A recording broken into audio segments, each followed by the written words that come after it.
নমস্কার বন্ধুরা, আমার শখের হেসেলে তোমাদের স্বাগত জানাই। আশা করি প্রত্যেকেই ভালো আছো, সুস্থ আছো। আজ তোমাদের জন্য নিয়ে এসেছি চালের রুটির রেসিপি। কালকে বলেছিলাম চালের রুটি কীভাবে বানাতে হয় তোমাদের সাথে শেয়ার করব। তার জন্য নিয়ে নিয়েছি এখানে 2 বাটি মতো চালের গুঁড়ি। এইভাবে যদি বানাও চালের রুটি খুব সুন্দর সফট হবে, সবাই খেতে পারবে, ছোট থেকে বড় সবাই খেতে পারবে। তার সাথে নিয়ে নিলাম 1 বাটি আটা, দিয়ে দিচ্ছি স্বাদ মতো নুন। এদিকে জল গরম করে নিয়েছি, জল কিন্তু ফুটাবে না, মিডিয়াম টাইপের গরম করবে।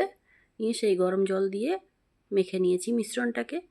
মেখে এটাকে আমি 15 মিনিট মতো রেস্টে রেখে রুটির আকারে বেলে এইভাবে যেভাবে আমরা রুটি সেঁকে নিই সেইভাবেই সেঁকে নিয়েছি। এই রুটিগুলো খুব সুন্দর সফট, খুব মিষ্টি খেতে হয়। ছোট বাচ্চা বয়স্করা খুব সুন্দরভাবে খাবে।